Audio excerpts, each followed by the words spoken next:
নমস্কাৰ সকলো বন্ধু বান্ধৱীকে বিএন এডুকেশ্যন চেনেলটোলৈ স্বাগতম জনালোঁ। আজি আমি আলোচনা কৰিম অসমৰ প্ৰায়বোৰ কোম্পানীৰ এক্সামত অহা কেইটামান গুৰুত্বপূৰ্ণ অসমীয়া ভাষা সাহিত্যৰ প্ৰশ্ন উত্তৰ আমি আজি এই ভিডিঅ'টোত আলোচনা কৰিম। এই প্ৰশ্নবোৰ পূৰ্বৰ exam SSC DElEd BEd entrance এক্সামত PNRD exam police agriculture PNRD আদি প্ৰায়বোৰ কোম্পানীৰ এক্সামত এই প্ৰশ্নসমূহ পূৰ্বতে আহিছিল। গতিকে কেনেধৰণৰ প্ৰশ্ন এই এক্সামবোৰত আহে আপোনালোকে গম পাব। গতিকে ভিডিঅ'টো অকণো সময় নষ্ট নকৰাকৈ আজি আমি আৰম্ভ কৰোঁ আহক। প্ৰথম কুৱেশ্যনটো হৈছে অসমীয়া সাহিত্যত কোনজন কবিক পথাৰৰ কবি হিচাপে জনা যায়? ইয়াৰ উত্তৰ হ'ব অপশ্যন খ ৰাম গগৈক।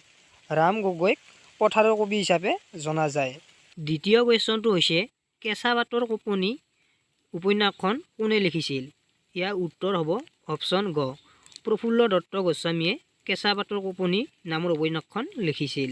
৩ নং প্ৰশ্নটো হ'ল ভটিমা কেই প্ৰকাৰৰ? ইয়াৰ উত্তৰ হ'ব অপশ্যন গ ভটিমা 4 প্ৰকাৰৰ। ৪ নং কুৱেশ্যনটো হ'ল দেৱী আৰু শিৱ কাৰ গৱেষণা সম্বন্ধীয় গ্ৰন্থ? ইয়াৰ উত্তৰ হ'ব অপশ্যন খ নিৰ্মলপ্ৰভা বৰদলৈৰ দেৱী আৰু শিৱ গৱেষণামূলক গ্ৰন্থ। ৫ নং প্ৰশ্নটো হৈছে বৈষ্ণৱ ধৰ্মৰ মূল 4খন পুথি আছিল। সেই 4খনৰ ভিতৰত কীৰ্তন, নামঘোষা আৰু ভক্তি ৰত্নাৱলী আৰু এখনৰ নাম কি? ইয়াৰ অপশ্যন দিয়া আছে গুণমালা, ভক্তি ৰত্নাকৰ, দশম আৰু কথা ভাগৱত। ইয়াৰ শুদ্ধ উত্তৰ হ'ব অপশ্যন গ দশম। অৰ্থাৎ বৈষ্ণৱ ধৰ্মৰ 4খন পুথি হৈছে কীৰ্তন ঘোষা, নামঘোষা, ভক্তি ৰত্নাৱলী আৰু দশম। ৬ নং কুৱেশ্যনটো হৈছে প্ৰথম অসমীয়া সামাজিক নাট কোনখন? ইয়াৰ শুদ্ধ উত্তৰ হ'ব অপশ্যন গ ৰামনৱমী। ৰামনৱমী হৈছে প্ৰথম অসমীয়া সামাজিক নাটক।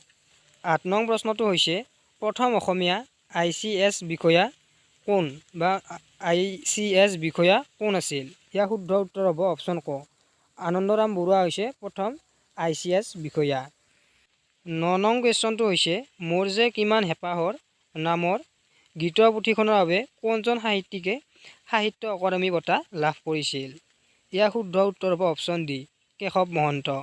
কেশৱ মহন্তই মোৰ যে কিমান হেঁপাহৰ গীতৰ পুথিখনৰ বাবে সাহিত্য অকাডেমী বঁটা লাভ কৰিছিল। গতিকে প্ৰশ্নটো এনেধৰণৰ আহিব পাৰে মোৰ যে কিমান হেঁপাহ এই পুথিখনৰ লেখক কোন? ইয়াৰ উত্তৰ হ'ব কেশৱ মহন্ত। ১০ নং কুৱেশ্যনটো হৈছে সাহিত্য অকাডেমী বঁটা লাভ কৰা প্ৰথম অসমীয়া পুথিখন কোনখন? ইয়াৰ শুদ্ধ উত্তৰ হ'ব অপশ্যন খ বনফুল হৈছে সাহিত্য অকাডেমী পুৰস্কাৰ লাভ কৰা প্ৰথম অসমীয়া পুথি। আৰু এই বনফুল কবিতা পুথিখনৰ লিখক হৈছে যতীন্দ্ৰনাথ দুৱৰা।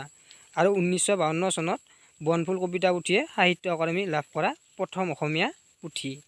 ১১ নং প্ৰশ্নটো হৈছে হেম সৰস্বতীয়ে কোনজন কমতা ৰাজ্যৰ ৰজাৰ পৃষ্ঠপোষকতা লাভ কৰিছিল? ইয়াৰ শুদ্ধ উত্তৰ হ'ব অপশ্যন গ দুৰ্লভ নাৰায়ণ।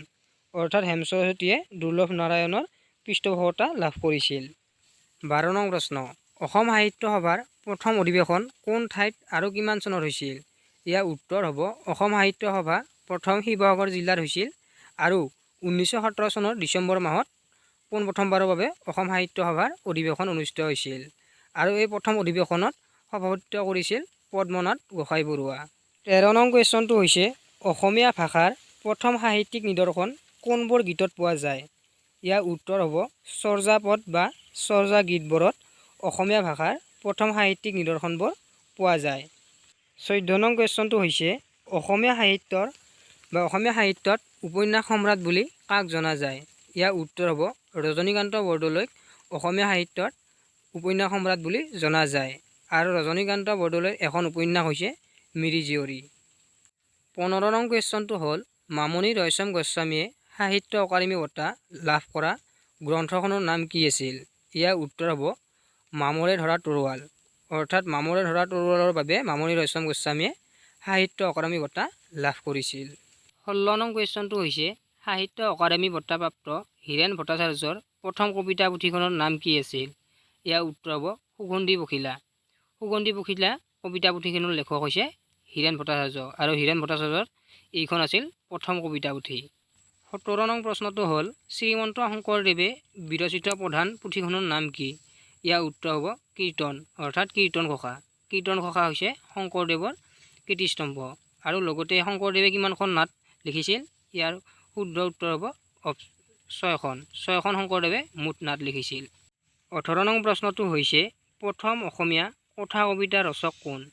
ইয়াৰ উত্তৰ হ'ব যতীন্দ্ৰনাথ দুৱৰা।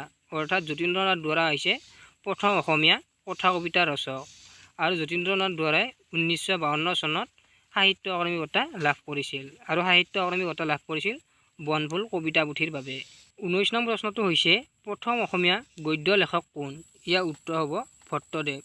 ভট্টদেৱ হৈছে প্ৰথম অসমীয়া গদ্য লেখক। নেক্সট কুৱেশ্যনটো হৈছে প্ৰথম অসমীয়া ৰোমান্টিক কবিতাটো কি? ইয়াৰ উত্তৰ হ'ব প্ৰথম অসমীয়া ৰোমান্টিক কবিতাটো হৈছে বনকুঁৱৰী আৰু এই বনকুঁৱৰী কবিতাটো লিখিছিল চন্দ্ৰকুমাৰ আগৰৱালাই। জোনাকীৰ প্ৰথম সম্পাদক কোন আছিল? অৰ্থাৎ জোনাকী আলোচনীখনৰ প্ৰথম সম্পাদক কোন আছিল? চন্দ্ৰকুমাৰ আগৰৱালা। চন্দ্ৰকুমাৰ আগৰৱালা আছিল জোনাকী কাকতখনৰ প্ৰথম সম্পাদক। গতিকে বন্ধু বান্ধৱীসকল ভিডিঅ'টো আজিলৈ ইমানেই। যদি ভিডিঅ'টো ভাল লাগিছে প্লিজ লাইক কৰক আৰু যদি চেনেলটোত প্ৰথম হৈছে প্লিজ চেনেলটো ছাবস্ক্ৰাইব কৰিব, কিয়নো এই চেনেলটোত অসমৰ বিভিন্ন কম্পাৰেটিভ এক্সামৰ বাবে বিভিন্ন ধৰণৰ প্ৰশ্নৰ উত্তৰ দি সহায় কৰা হয়। গতিকে অকণো পলম নকৰি ভিডিঅ'টো লাইক কৰক আৰু যদি চেনেলটোত প্ৰথম আহিছে তেনেহ'লে প্লিজ চেনেলটো ছাবস্ক্ৰাইব কৰিব। গতিকে আজিলৈ ইমানেই। ধন্যবাদ। জয় আই অসম।